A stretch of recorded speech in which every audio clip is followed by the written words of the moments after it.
Aujourd'hui, tout le monde est concerné par la sûreté. Du simple individu, du simple citoyen jusqu'aux entreprises, voire l'État, tout le monde est concerné par les actes de malveillance.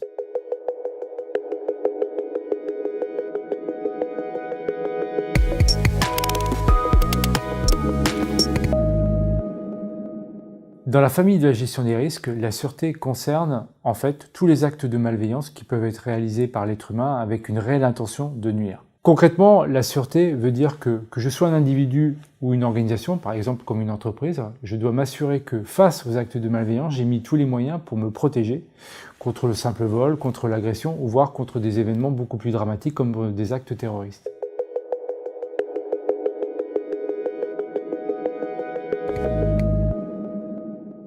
Les entreprises sont malheureusement un facteur d'attractivité aux actes de malveillance. En effet, tout ce qui compose une entreprise, c'est-à-dire ses collaborateurs, ses processus, ses dirigeants, tout ce qu'elle génère, c'est-à-dire ses marques, ses produits, ou tout ce qu'il a à un moment ou à un autre, elle va produire, c'est-à-dire en fait des biens, peuvent être touchés par des actes de malveillance. C'est-à-dire que le malveillant peut être à un moment ou à un autre attiré par des cibles qui sont à un moment dans cette entreprise.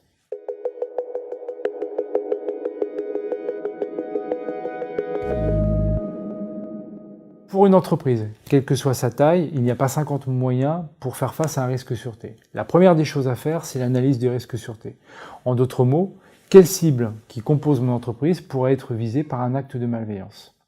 À partir de ce résultat, et si l'analyse des risques montre qu'à un moment ou à un autre, le niveau de risque est très important, l'entreprise doit mettre en place des moyens de protection, humains, techniques, physiques, et des plans et des procédures, dans le but de protéger la cible contre ces actes de malveillance. Le contexte évolue, et il évolue très très vite, c'est l'une des particularités actuelles, donc le propriétaire des risques, l'entreprise, se doit de vérifier fréquemment que les moyens de protection qui sont mis en place sont en adéquation avec le niveau de risque et l'évolution du contexte, et les scénarios qui pourraient toucher les différentes parties qui composent l'entreprise.